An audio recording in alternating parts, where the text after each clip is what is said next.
আসসালামু আলাইকুম। সবাই কেমন আছেন? আশা করি সবাই অনেক ভালো আছেন। তো আজকে আপনাদের সাথে যে ভিডিওটা শেয়ার করব, আসলে আমি অনেকদিন পরে বাবার বাসায় আসছি থাকার উদ্দেশ্যে।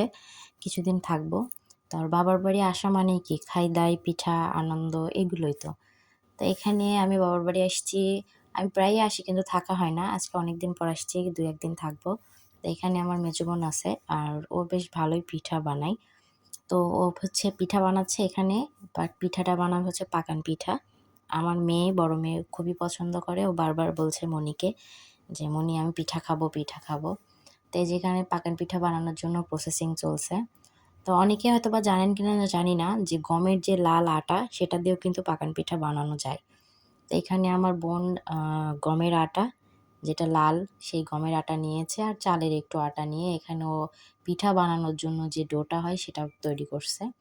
যে ও বেশ ভালোই পারে এইসব কাজ। আমার পক্ষে এসব এতটা ভালো হয় না। কিন্তু ও বেশ এই পিঠা, ভাজা-পোড়া এগুলো খুব ভালো পারে।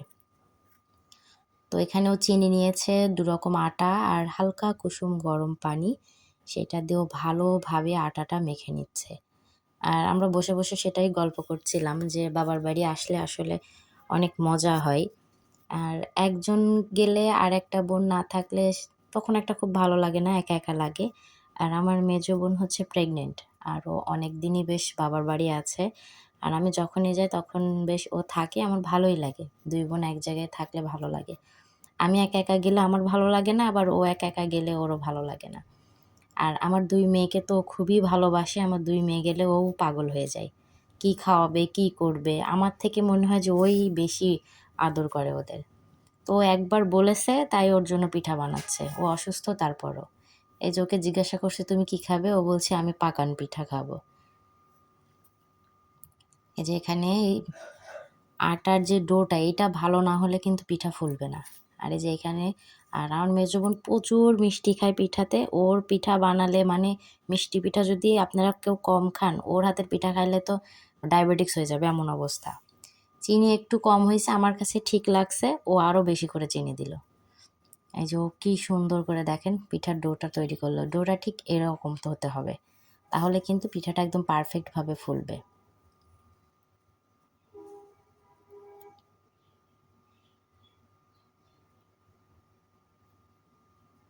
আর আমার মেজো বোনটা হচ্ছে পিঠাটা আমার যখন নানি বেঁচে ছিল, আমার নানি মারা গেছে অনেক বছর। যখন বেঁচে ছিল তখন ওই নানির কাছে বসে, বসে দেখে ও বেশ ভালোই পিঠা বানাইতে পারে। আর এই যে আটার ডোটা তৈরি হয়ে গেছে আর এখন এই যে কড়াই দিয়ে দিল। কড়াইয়ের মধ্যে তেলটা একটু বেশি পরিমাণে দিতে হবে যেহেতু ডুবো তেলে ভাজতে হবে পাকান পিঠাটা। যে তেল দিয়ে দিল। এখন তেলটা গরম হয়ে গেলে দিয়ে দেব পিঠা। দেখতে পাচ্ছেন ডোটা কেমন হবে।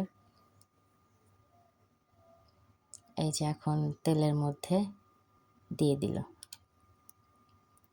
পিঠাটা কিন্তু ফুলে ঠিক এরকম হতে হবে। তাহলে ভাববেন যে হ্যাঁ, একদম পারফেক্ট।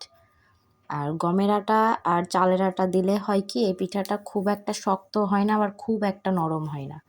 আর শুধু চালের আটা দিলে পিঠা খুব শক্ত হার্ড হয়ে যাবে, খেতে ভালো লাগবে না। ঠান্ডা হলে তো প্রচুর শক্ত হয়ে যায়। আর আমার মেয়ে যেহেতু খাবে এজন্য গমের আটা দিয়ে আর চালের আটা দিয়ে মিক্স করে যাতে ও খেতে পারে একটু নরম হলে।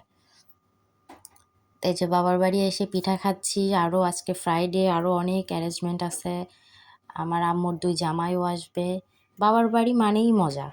আসলে শ্বশুরবাড়ি থেকে একঘেয়েমি হয়ে গেলে বাবার বাড়ি আসলে খুব ভালো লাগে। তো এই যে পিঠা বানাচ্ছি, আমরা গরম, গরম পিঠাটা খাবো। তো আজকের ভিডিওটা এই পর্যন্তই। সবাই ভালো থাকবেন, সুস্থ থাকবেন। আর আমার ভিডিওটা যদি আপনাদের একটুও ভালো লাগে, অবশ্যই আমার চ্যানেলটিকে সাবস্ক্রাইব করবেন। আর ভিডিওটি ভালো লাগলে লাইক, কমেন্ট এবং শেয়ার করতে ভুলবেন না। আল্লাহ হাফেজ।